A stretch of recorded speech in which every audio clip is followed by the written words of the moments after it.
Monggo. Bismillahirrahmanirrahim. Assalamualaikum warahmatullahi wabarakatuh. Waalaikumsalam warahmatullahi wabarakatuh. Alhamdulillahirabbil alamin. Wa bihi nasta'in ala umurid dunya waddin. Assalatu wassalamu ala asyrafil anbiya'i wal mursalin Muhammadin sallallahu alaihi wasallam wa ala alihi wa ashabihi wa man tabi'a hudahu ila yaumiddin. Yauma la yanfa'u malu wa la banun illa man atallaha biqalbin salim. Wa ba'du, yang saya hormati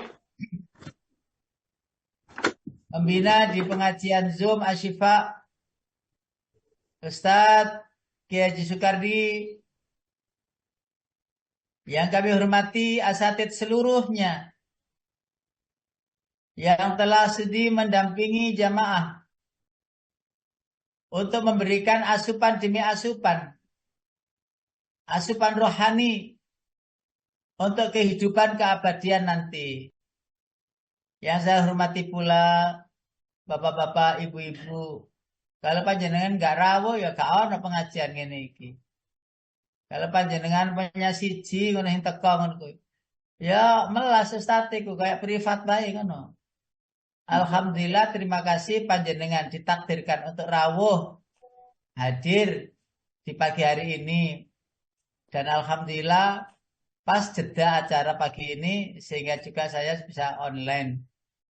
Karena kegiatannya banyak. Nanti habis ini jam 7 ada lagi acara sampai duhur. Sampai jam 10-an lah. Insya Allah semuanya dilancarkan dan sama-sama mengais nilai-nilai karunia Allah dalam bentuk syariat yang kita laksanakan dalam kehidupan sehari-hari, yaitu ibadah. Terima kasih juga Pak Hedi yang selalu cetar membahana, Butuwi yang juga luar biasa, rada kereng titik. Ya, karena muncul ganti. Salah dhewe iku gak tengok-tengok nanggone HP-ne, laptope. Kauman. Ya bukti wis. Ya, salah dhewe. Isu-isu kene iki pancene kudune ana ngajine. Agar kehidupan berikutnya, jam-jam yang kita lalui nanti seharian itu ada keberkahan. Itulah pentingnya kenapa kita harus membuka pagi dengan tadarusan. Terima kasih yang terhingga kepada kru, panitia, pengurus dari pengajian Asyifa yang terus menggelorakan semangat jamaah untuk ini, untuk itu, dan lain sebagainya. Mudah-mudahan sinergitas antara jamaah dan pengurus serta asatid menyatu, sehingga dengan menyatunya itu mendapatkan masing-masing saksi dari masing-masing yang lain. Dan kepada Allah jualah kita kembalikan segala urusan. Yang memberikan kekuatan juga Allah, yang memberikan semangat juga Allah, juga yang tidak kalah penting, yang memberikan segala fasilitas sejatinya juga Allah. Karena sejatinya juga Allah, maka pagi ini kita harus mengucapkan Alhamdulillahirabbil alamin. Alhamdulillah apa? Alhamdulillah kita masih diberi tambahan usia. Alhamdulillah apa? Kita masih diberikan pengayoman tempat tinggal yang baik, ya bisa istirahat dengan baik. Ya, ada banyak yang tidak bisa istirahat di rumahnya karena segala persoalan menerpa mereka, ya, sehingga tidur di kolong-kolong reruntuhan, nggak bisa makan pun Allah berikan kelengkapan 4 sehat 5 sempurna. Karena itu Alhamdulillah adalah kalimat pertama yang pagi kita ucapkan setelah tidur. Apa itu? Alhamdulillahilladzi ahyana ba'da ma amatana wa ilaihi nusyur. Bukankah melek kita alhamdulillah sebagai rasa syukur? Berarti hari ini kita diberi kesempatan sehari lagi untuk menikmati indahnya dunia yang nanti suatu ketika kita tinggalkan untuk menembus batas menuju akhirat, yang itu roh yang bisa melaluinya, jasad ini tidak bisa melaluinya. Sehingga roh akan melanjutkan perjalanan, jasad akan dikubur di tanah. Minha khalaqnakum wa fiha nu'idukum wa minha nukhrijukum taratan ukhra. Dari bumi kalian kami ciptakan, ke bumi kalian kami kembalikan, dan dari bumi pula nanti kalian akan dibangkitkan di masa, di waktu, kesempatan yang lain. Bapak Ibu jamaah yang dirahmati Allah, tetap dalam kesabaran ya pagi ini, dan harus tetap dalam keikhlasan. Harus tetap husnudzon kepada Allah dan sesama. Juga harus tetap lisan kita selalu mengucapkan zikir-zikir baik yang ringan maupun yang bernilai-nilai pahala besar. Dengan itu maka tenangnya hati saat dapat sambung kepada yang lain, Bapak Ibu yang lain, tetangga, saudara, teman semuanya dengan yang tenang pula. Dan mudah-mudahan pagi ini kita ada tambahan asupan untuk rohani kita, bekal perjalanan mereka menuju keabadian. Bapak Ibu yang dirahmati Allah, mohon izin saya share materi yang akan saya sampaikan. Bisa dilihat di tabnya atau di laptopnya masing-masing. Rahasia kemenangan sejati. Tidak banyak waktu yang kita manfaatkan pagi ini ketemu. Mungkin saja panjenengan bisa ketemu pada suatu ketika nanti secara offline dengan saya, dengan ustadz yang lain. Tapi mungkin saja setelah menyampaikan ini terus ada di antara kita yang berpisah, yang tidak ketemu di dunia lagi. Tetapi yakinlah bahwa kita akan berjumpa di akhirat dalam bentuk persaksian kita di yaumul akhir insyaallah. Optimis, panjenengan husnudzon, panjenengan ikhlas, panjenengan sabar, panjenengan terus istiqomah. Optimis bahwa Allah akan memberikan kita karunia demi karunia. Sekali lagi harus kita siapkan diri untuk mendapati rahmat sejati dari Allah Subhanahu wa taala. Bapak Ibu yang dirahmati Allah, yang kita kenang Bapak Ibu adalah perang Uhud. Ini sebagai mukadimah ya, perang Uhud. Bapak Ibu, kenapa loh perang Uhud itu kok kalah? Karena mereka mengejar dunia. Seakan-akan dunia itu adalah solusi untuk mendamaikan hati. Begitu pasukan yang ada di lereng gunung Uhud sudah disampaikan oleh Rasulullah, pokoknya jangan turun kalau tidak ada perintah dari saya agar turun. Ternyata mereka tidak betah melihat dunia yang indah. Tidak betah melihat harta yang ditinggalkan sebagai jebakan pasukannya Khalid bin Walid. Ya, tidak betah dengan melihat harta melimpah. Mereka takut tidak kebahagiaan harta itu. Sudahlah itu menjadi pelajaran masa lalu, masa kelam dalam peperangan, dalam kehidupan. Dan disitulah pertaruhan yang saat ini kita memandangnya itu adalah ibrah, pelajaran demi pelajaran. Yang seharusnya apa yang kita lakukan untuk perjalanan berikutnya. Karena itu barang siapa yang dipilih oleh Allah menjadi pemenang nantinya, maka Allah akan jalankan orang-orang yang dipilih itu untuk memilih yang terbaik dari yang baik-baik. Banyak yang baik, tetapi ada yang terbaik. Maka hanya orang yang cerdaslah memilih yang terbaik untuk menuju kemenangan. Tidak hanya baik. Bukankah ayatnya sudah jelas? Ayatnya sudah jelas. Alladzina yastami'una al-qawla wa yattabi'una ahsana. Ulaika hadahumullahu wa ulaika hum ulul albab. Kalau kita buka suratnya, maka terdapat di dalam surat Az-Zumar, surat nomor 41, nggih. Surat nomor berapa itu? Ayat 18. 49, Pak. 49. 39, 39. 39. 39 ayat 18. Alladzina yastami'unal qawla fayattabi'una ahsanah. Ulaika alladzina hadahumullahu wa ulaika hum ulul albab. Monggo ayat 18-nya diterjemahkan. Yes, coba. Waduh ya.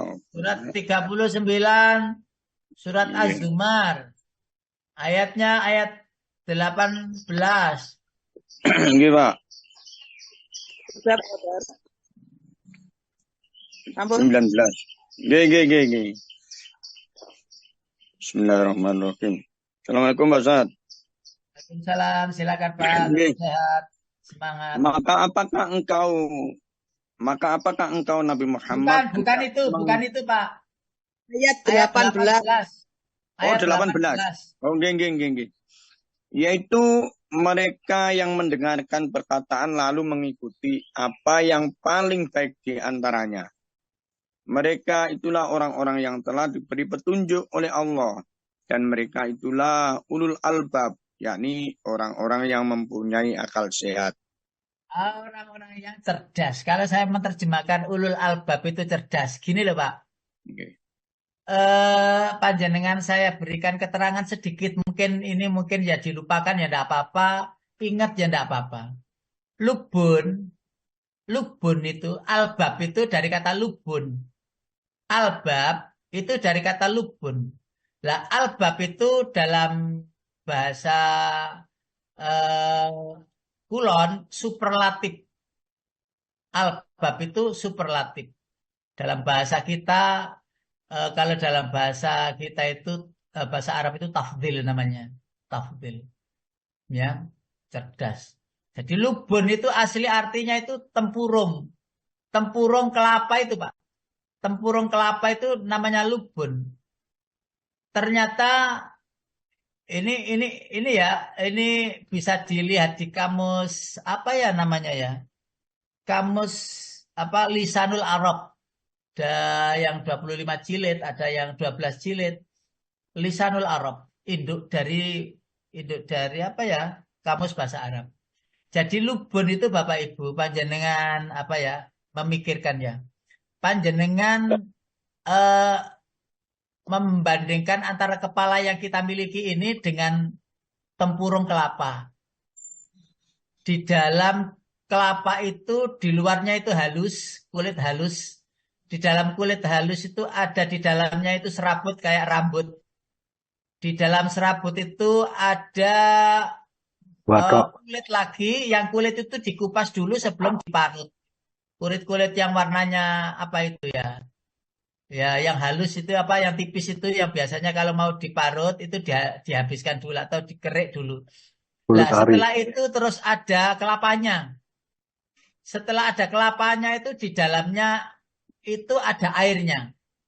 Santan. Nah, kata lubun itu adalah dari tempurung kelapa. Rasanya kok akal otak kita itu ditutupi, dibungkus dan lain sebagainya. Mulai rambut, kulit luar, ada daging tipis, terus ada kepala keras itu, baru ada otak yang ada di dalamnya itu beribu-ribu sel di sana. Jadi kecerdasan kita yang kita miliki itu hampir Allah seakan-akan berbicara tentang kelapa. Dari luarnya itu ya nggak ada terlihat sesuatu kecuali bulatan hijau itu. Tetapi di dalamnya ada kemanfaatan yang luar biasa, yang tak terbatas, kenikmatannya enak dan itu bisa dimanfaatkan oleh siapapun, ya, bermanfaat oleh siapapun, mulai dari luarnya sampai di dalamannya. Lah itulah namanya cerdas. Lah cerdas di dalam Al-Quran yang Allah bilang ulul albab, berarti orang yang punya akal, orang yang punya kecerdasan. Itu dalam hal amal ibadah, dia tidak sekedar melakukannya saja. Amal kebaikan itu kan banyak Pak. ngitung ya banyak. Tetapi dia tidak melakukan yang banyak itu. Tetapi memilih yang terbaik, yang bisa merangkum seluruh ibadah yang tersusun, yang terdaftar. Kalau dia mengetahui kebaikan itu ada 100. Bagaimana caranya melakukan satu kebaikan, tapi dapat seluruh kebaikan yang 100 itu? Coba. Dan itu diuraikan oleh Allah dalam Al-Quran. Seperti ayat yang keluhan orang-orang yang sudah di alam sana, lalu minta dikembalikan lagi di dunia. Nah, mereka rata-rata mengatakan fa'as soddaqo. Ya Allah, benar-benar saya akan sedekah. Loh, itu berarti dia memilih dari sekian amal itu untuk yang terbaik. Apa itu sedekah? Apa itu? Sedekah itu. Nah, dan banyak begitu itu. Yang terbaik di antara amal-amal itu banyak. Tidak hanya sedekah saja. Kenapa kok sedekah? Itu yang pertama, meraih kemenangan. Kemenangan apa? Hawa nafsu kita kalahkan. Lawang kerja pegel. Wong besok masih ada hari. Kebutuhan masih banyak. Loh, itu masih bisa dirilis, mereka dipilih-pilih. Yang akhirnya dia berani mengeluarkan sodakoh di dalam Al-Quran itu. Wa aku minas solihin, dan saya akan jadi orang yang solih. Betapa nyeselnya sampai di akhirat itu ternyata sodakoh itu manfaatnya ini. Mau sodakoh uang, mau sodakoh Quran, mau sodakoh tenaga, mau sodakoh nasihat, apa saja. Bahkan mensedekahkan diri untuk kebaikan banyak orang. Ya, entah itu masjid, entah itu ngaji, entah itu apa saja. Nah, itulah yang kata Allah itu orang cerdas. Nanti akan menjadi orang yang menang. Menang di mana? Tidak hanya di dunia saja. Kalau di dunia menang melawan hawa nafsu kepemilikan. Lah di akhirat menang dari pertandingan dengan dunia. Pertandingan dengan dunia kita menang. Kesibukan apapun yang namanya sudah hayya 'alas shalah, apa yang kita lakukan? Menghadiri panggilan itu. Lah seperti itu. Jadi orang yang pinter, saya ulangi, adalah orang yang mengetahui banyak kebaikan. Karena tidak mungkin Bapak Ibu kita itu melakukan seluruh kebaikan. Tidak mungkin. Tidak mungkin dengan kesibukannya. Kecuali memang Rasulullah lah yang mampu. Karena Rasulullah uswah. Contoh, ya, kuduah kita. Ya. Karena itu Bapak Ibu yang dirahmati Allah, ketika kita sudah tahu banyak kebaikan, maka pilihlah yang terbaik. Lalu istiqomailah. Oh, sudah. Itu. Nanti akan menjadi orang yang menang. Bapak Ibu, berikutnya adalah surat Al-Mu'minun sih. Saya itu mengutip dari banyak ayat yang lain. Itu surat Al-Mu'minun. Itu menjadi idola. Yang kapan lalu saya sampaikan. Panjenengan kan kepingin surga Firdaus. Gitu. Iya toh, masih ingat ya, minggu kemarin. Kalau panjenengan surga Firdaus, maka harus menang. Menang untuk bertanding di dunia ini. Menang dalam apa? Wes, lek panjenengan itu memang bisa sholatnya itu khusyuk, Bapak Ibu. Kalau panjenengan bisa sholat khusyuk, berarti tanda-tandanya akan masuk surga Firdaus. Ayat 1. Kalau panjenengan itu bisa meninggalkan hal-hal yang tidak berguna dan hijrah untuk mengabdikan diri kepada Allah dan melakukan hal-hal yang berguna. Mungkin itulah ciri-ciri kita akan masuk ke dalam surga Firdaus yang tertinggi itu. Yang ketiga juga begitu. Yang ketiga panjenengan alladzina hum fi sholatihim walladzina hum li furujihim hafidun. Kok kita semuanya itu bisa menjaga kehormatan diri badan ini, ya, dari fitnahan orang lain karena kita tidak mampu menjaganya. Dan juga menjaga kehormatan rumah tangga serta suami atau istri di hadapan banyak orang. Dijaga dengan sebaik-baiknya. Nah, yang keempat, yaitu orang yang sholat amanah, orang yang menjaga amanahnya dengan baik. Nah, kalau bisa, berarti kita masuk golongan itu.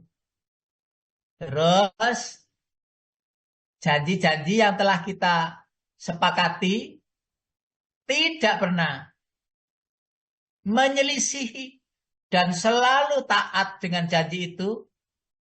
Ketika sudah disumpah, lalu meleset,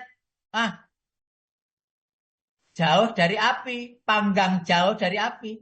Keinginan surga Firdaus tidak mungkin kita dapatkan.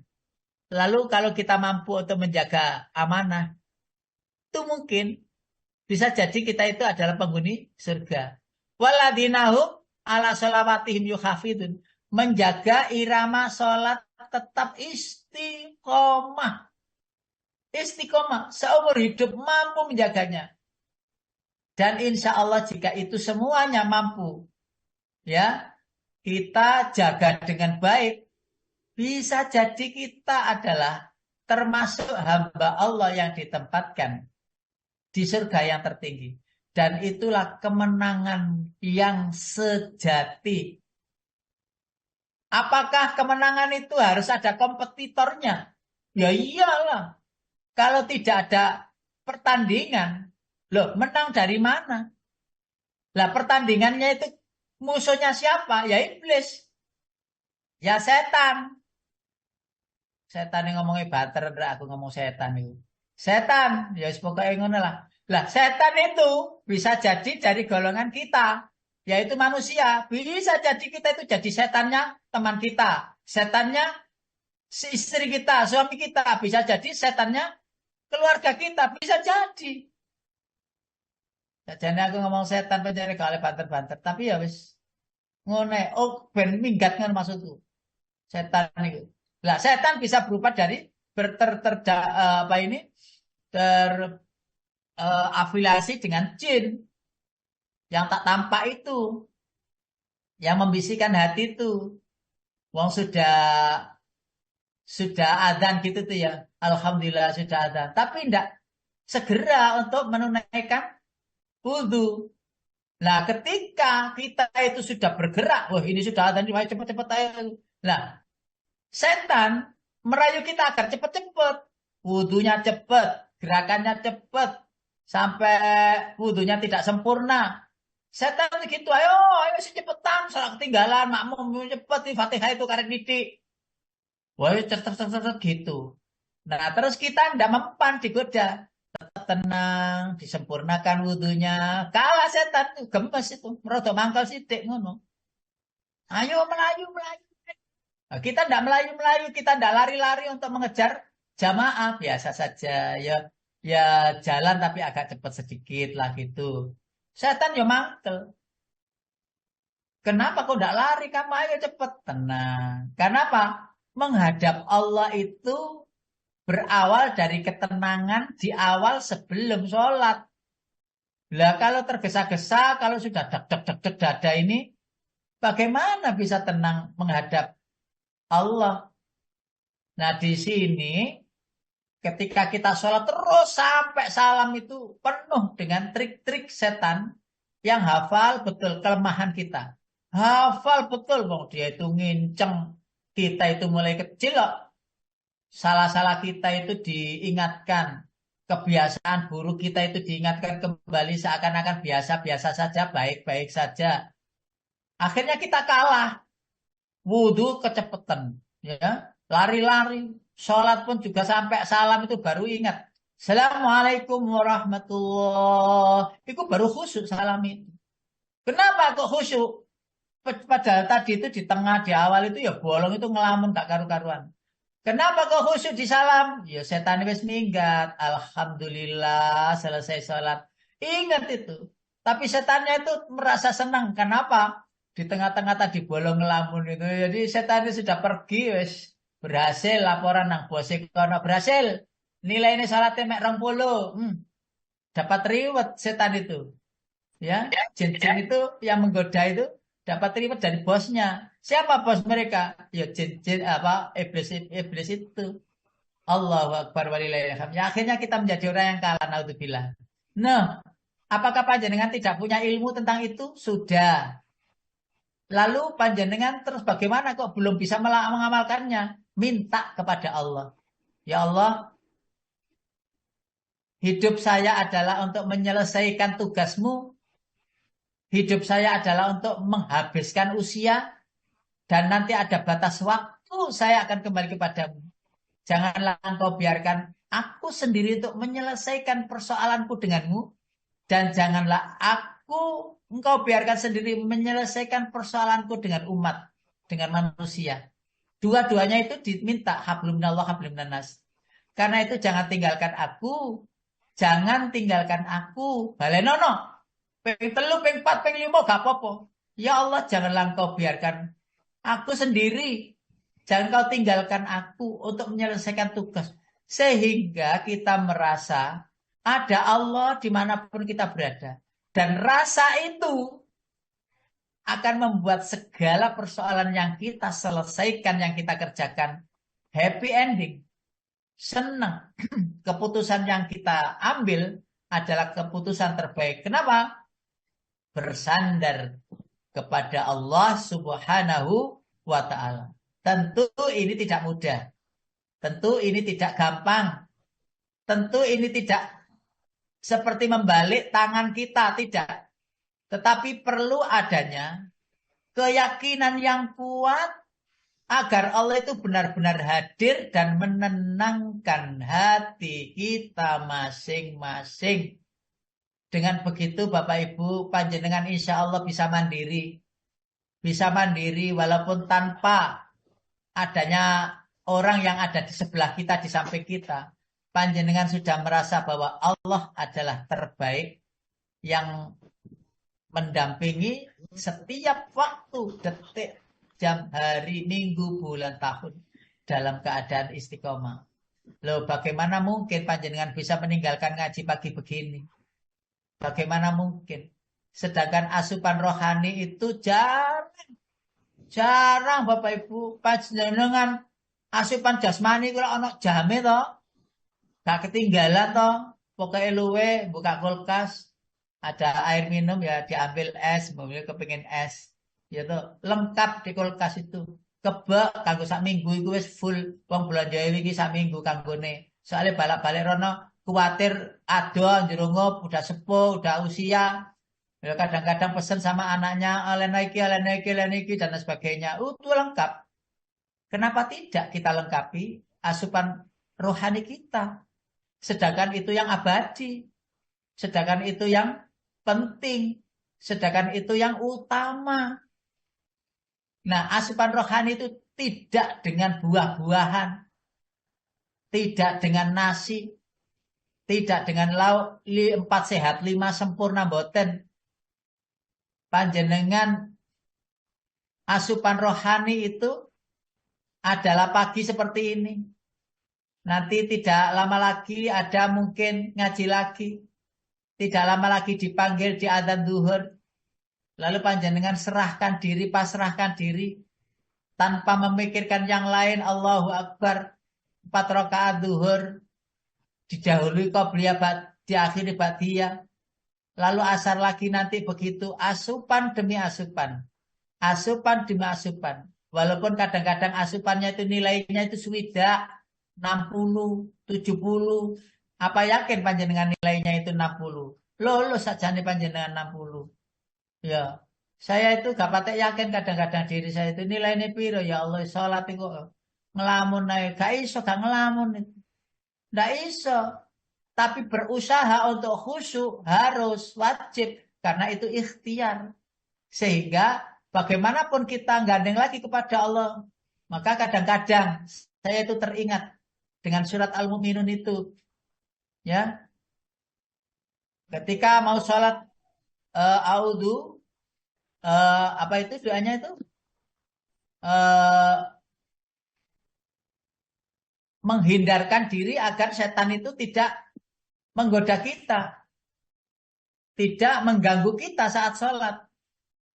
Di dalam surat Al-Mu'minun ya, surat nomor 23. Coba saya kok kebetulan lupa ya 80 berapa itu ya. 83 apa? Lupa saya. Biasanya baca itu untuk menghindarkan diri ini agar tidak digoda oleh setan. Apa bunyinya ayat itu ya? Mohon maaf sebentar ya, saya carikan. Sebentar. Barangkali ini boleh menjadi pengantar sholat kita. Ya, sebelum sholat itu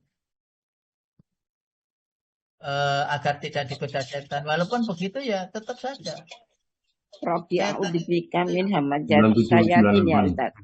Itu Oh isinya iya, dongengan, Pak. 98. itu surat apa, Bu?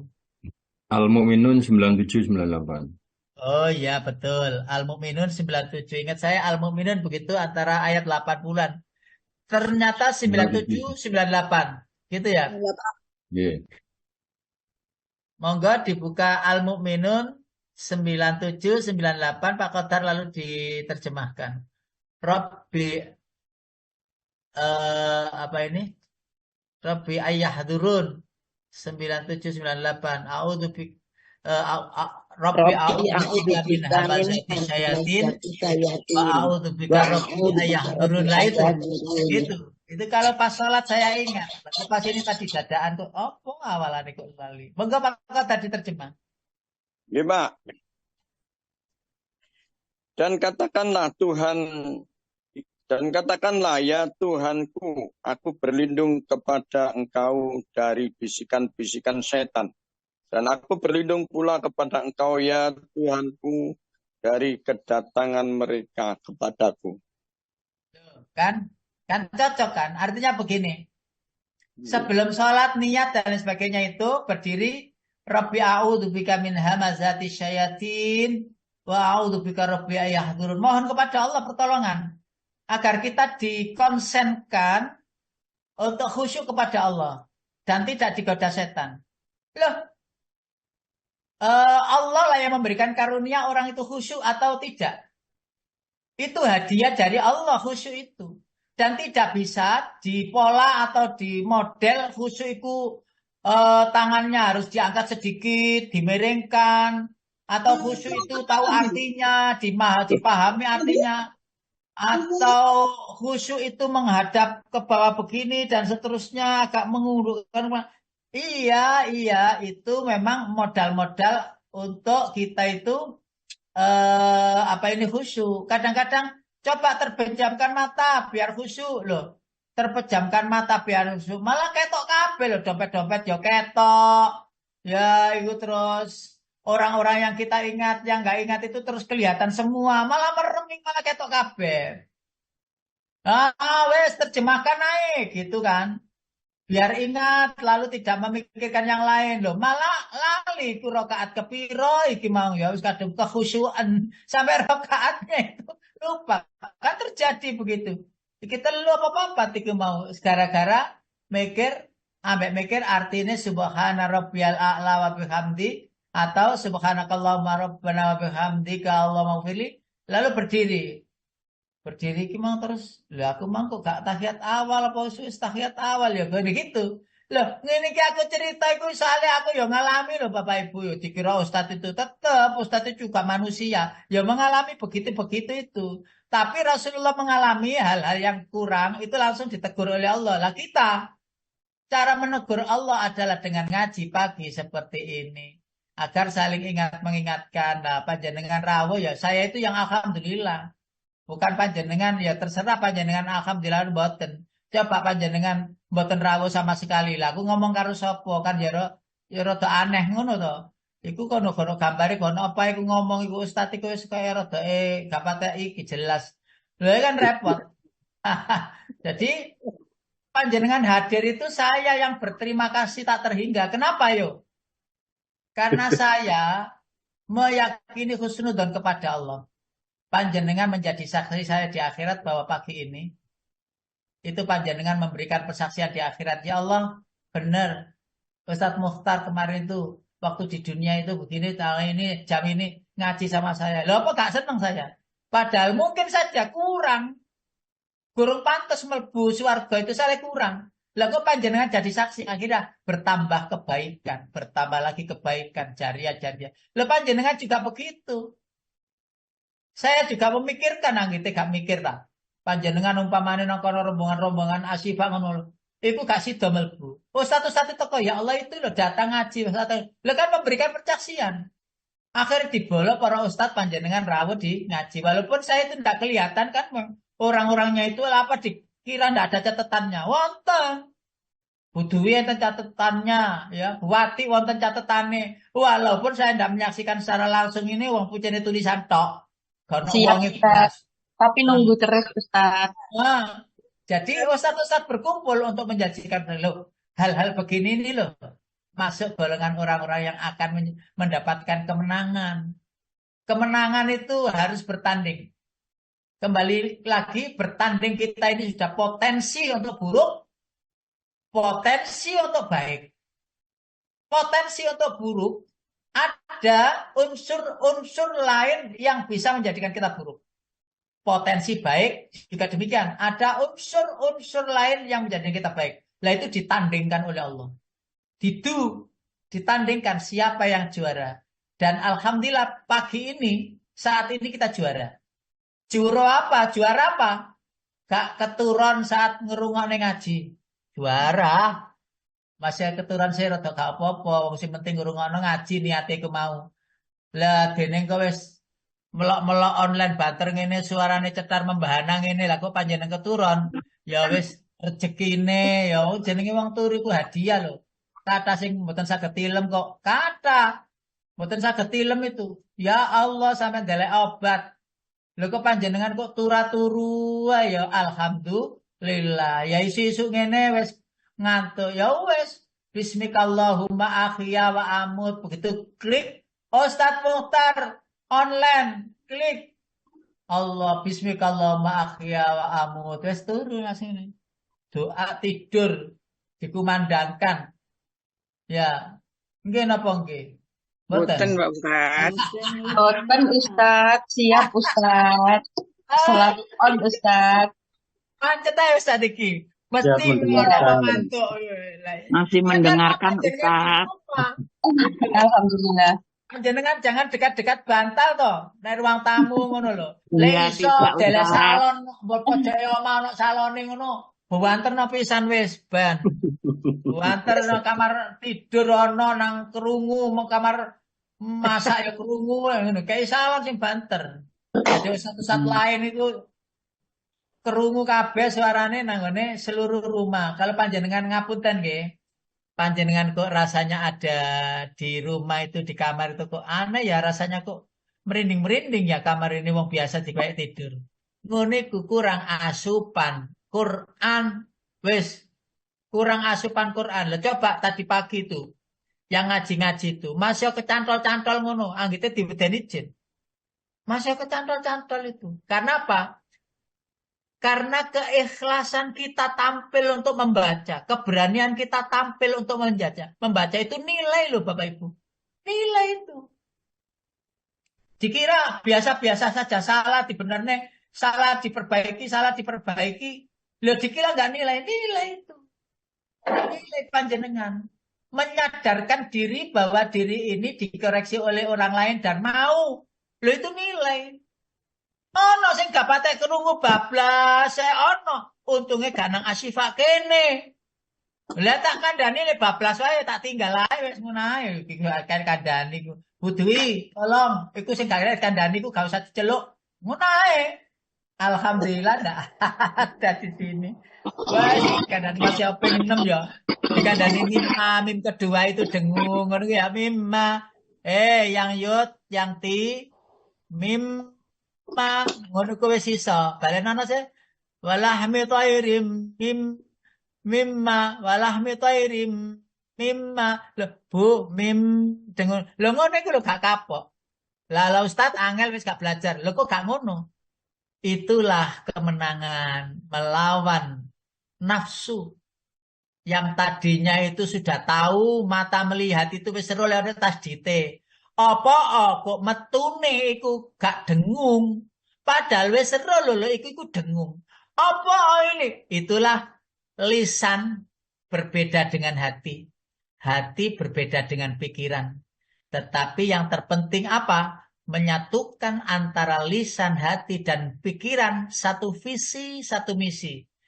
Mencari mardotillah, mencari ridhonya Allah saja. Nggak penting saya diomek uang nangon gak izin aku. Gak izin aku selagi di dunia ndak malu saya. Kalau mau belajar ndak malu saya.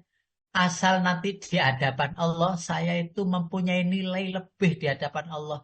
Karena tidak pernah dan tidak akan pernah putus asa. Allahu Akbar. Ada nilai, ada nilai. Lanjut Mungkin Bapak grogi, Ibu. Pak Ustadz. Mungkin grogi, Pak Ustadz. Ya iya Pak. Ya iya Pak. Grogi. Jadi kalau panjenengan biasa dengan membaca salah diperbaiki, salah diperbaiki. Nanti grogi itu hilang. Kenapa Bapak Ibu kok grogi? Mesti deg-deg itu dipanggil membaca itu tadinya itu tenang. Kok di tengah-tengah salah, kok disalahkan lo kaget. Apalagi kalau saya nyalahkan itu stop. Kayak nyetop bis ngono. Tak banter nang ngono maksudnya setane ben minggat. Maksudnya ngono Pak. Kaget soalnya. Kaget. Lah, dengan itu terus panjenengan bisa nyaman. Saya tenang dulu. Kenapa? Menenangkan hati itu berimbas kepada sikap-sikap, ucapan-ucapan dan terusnya. Itu refleksi namanya. Bapak Ibu yang berikutnya saya percepat ya. Sahabat Anas bin Malik mengatakan terdapat 5 tanda-tanda kemenangan hakiki bagi orang-orang yang beriman. Yang pertama, selamat di dunia, selamat dari melakukan dosa atau maksiat. Bapak Ibu, siapa loh yang bisa menjaga kita itu dari perbuatan dosa? Allah. Maka ketika kita itu bablas melakukan dosa kemaksiatan, maka segeralah bertanya kepada diri sendiri, wahai diri, bukankah engkau tahu bahwa itu dosa? Tanya lagi kepada diri, wahai diri, bukankah Allah tidak suka dengan perbuatan itu? Katakan lagi, wahai diri, ayo bertobat kepada Allah dan tidak ngulang lagi. Janji, tenang, swear. Ngomong dewe Pak. Ngomong dewe, enggak usah nunggu orang lain. Kamu gimana kau? Enggak bisa nunggu orang lain, nasihati diri sendiri. Karena apa? Dari ucapan lisan yang kita ucapkan, yang paling dekat mendengarkan adalah telinga kita. Bukan orang lain. Kita ngobrol, kita ngomong, menasihati orang. Itu yang paling dekat telinga itu bukan orang-orang yang kita nasihati. Tapi telinga kita sendiri. You understand? Paham ya ini? Yes. Paham, Pak Ustadz. Understand, Pak Ustadz. Allah. Panjenengan, maksud saya itu panjenengan itu biar tidak apa ini ngantuk gitu loh. Tidak ngantuk. Enggak Ustadz, siap Ustadz, enggak ngantuk. Ustadz seru. Fahim tuh. Baik. Semangat Ustadz. Bisa ngikuti. Tetap semangat. Yang kedua Bapak Ibu, yang kedua keluar dari dunia ini yang mengatakan sahabat Rasulullah Anas bin Malik. Jadi sukses menang itu jika keluar dari dunia, meninggalkan dunia dalam keadaan beriman Bapak Ibu. Berarti panjenengan sudah mampu menjaga iman itu sampai akhir hayat. Dan itu yang mahal harganya, yang tidak bisa ditukar dengan dunia ini, nggak ada apa-apanya. Karena itu kemarin saya sampaikan, surga itu seluas langit dan bumi. Amatlah rugi jika ada orang yang disediakan surga seluas langit dan bumi itu ternyata tidak dapat tempat di sana. Itu ya. Kalau saya sudah mikirkan itu, saya ini nangis Bu. Nangis. Kenapa nangis? Berurai air mata karena nasib kita nggak ada yang tahu Bu di sana. Tidak diberitahu. Kita itu banyak teman apa tidak di sana.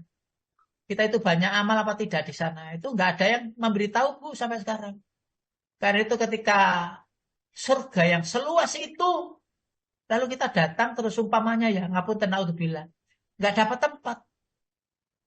Kalau nggak dapat tempat berarti kan tidak diwong nih, tadi wong yang kita ngaku beriman di dunia, ngaku beriman, ngaku ibadah, tetapi ternyata ibadahnya itu sia-sia. Kan banyak hadis yang menyatakan itu. Banyak yang mengatakan itu sia-sia. Kenapa? Tidak mampu menjaganya. Nah, sukses yang ketiga, selamat di saat melalui jembatan Shirathul Mustaqim. Jika kita sudah mampu melalui jembatan Shirathul Mustaqim itu cepat. Berarti Allah takdirkan kita itu menikmati indahnya surga. Tidak lama-lama. Terus yang keempat, menurut sahabat Anas bin Malik, bahwa orang yang menang itu adalah yang menikmati indahnya surga Allah. Dan itu benar-benar ada loh Bapak Ibu. Benar-benar ada. Itu bukan khayalan seperti banyak orang bilang.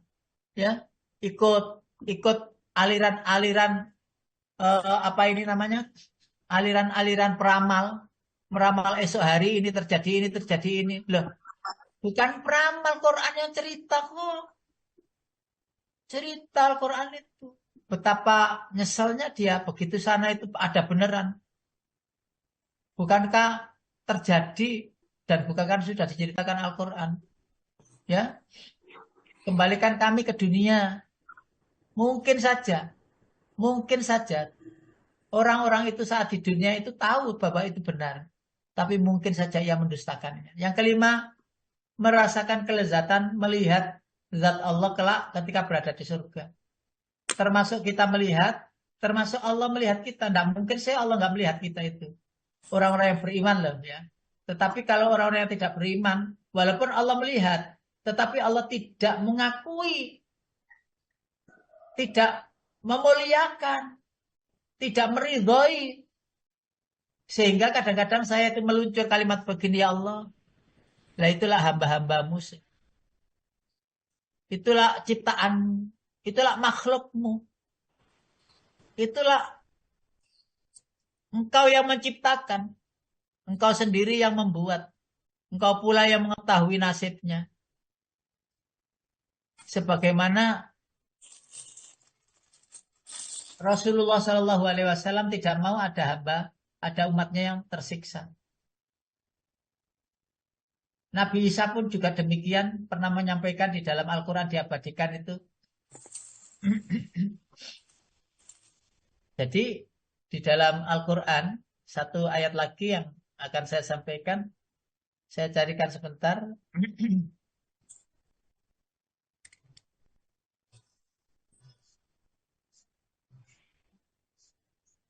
Di dalam surat Ali apa ya?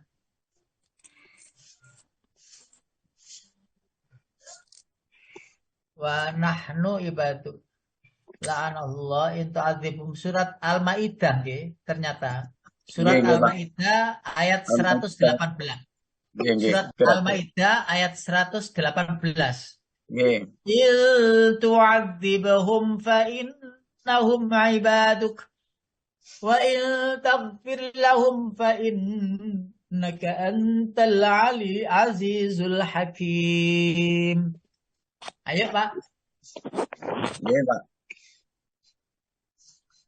Bismillahirrahmanirrahim. Jika engkau menyiksa mereka, maka sesungguhnya mereka adalah hamba-hamba engkau ya Allah. Dan jika engkau mengampuni mereka, maka sesungguhnya lah engkaulah yang maha perkasa lagi maha bijaksana. Ini kalimatnya Nabi Isa. Ya Allah, engkau siksa mereka. Itu ya hambamu juga ciptaan. Engkau yang memiliki. Engkau berikan karunia. Engkau berikan rahmat. Itu juga hambamu juga. Jadi Nabi Isa itu tidak tega aslinya. Ya Allah, ya terserah panjenengan. Mau panjenengan siksa di dunia ini bisa berubah menjadi apa ini namanya khinzir. Apa itu namanya babi. Berubah menjadi kera. Lah itu ya hamba-hambamu juga. Engkau ya berhak menetapkan. Dan sesungguhnya itu dihadirkan, diperlihatkan live langsung pada saat itu kepada umat-umat yang beriman. Allahu Akbar walillahil hamd. Nah, kenapa tidak? Ayo kita menyemangati diri. Sehingga Allah yang diturunkan Allah itu adalah Rahman Rahimnya, rahmatnya, bukan azabnya. Karena itu kalau kita semuanya taat kepada Allah, tidak usah minta. Allah akan hadirkan pemimpin yang taat juga. Nah, apabila kita minta, itu jariah kita. Jika ada orang yang kita kehendaki untuk jadi pemimpin, lalu memimpin dengan amanah, jariah kita, Pak. Ikut jariah kebaikan. Yang berikutnya, Bapak Ibu yang dirahmati Allah, yang terakhir, nasihat dari Al-Quran, surat Ali Imran, surat 8, surat 3, ayat 105 ini, sebagai nasihat, ya, tak ambil satu saja, monggo Pak Kodar diterjemahkan. Surat nomor 3, ayatnya 105. Silakan langsung diterjemahkan. 105. GS. Monggo. 3. Ayat 105. Dan janganlah kamu Iya. Dan janganlah kamu menyerupai. Ya. Siapa yang siap? Monggo, boleh. wala takunu kalladina kafaru. Mohon maaf Pak, tadi ya, kayaknya Dan janganlah kamu. dan janganlah Ayo. Dan Ayo. jangan Bentar. Ayo, silakan. menjadi seperti orang-orang yang bercerai-berai. Ya.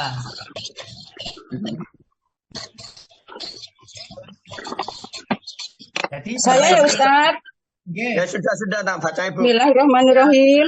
Apakah- Dan janganlah kamu menjadi seperti orang-orang yang bercerai-berai dan berselisih setelah sampai kepada mereka keterangan yang jelas. Dan mereka itulah orang-orang yang mendapat azab yang berat. Kalau sudah kita mendapati informasi tentang kebaikan yang harus kita lakukan, maka fastabiqul khairat lah yang hendaknya kita lakukan. Jadi istibaq, berlomba-lomba untuk menuju kebaikan. Jika kebaikan sudah datang kepada kita, lalu masih memilih yang lain, maka sesungguhnya Allah akan menghadang dengan azab yang pedih.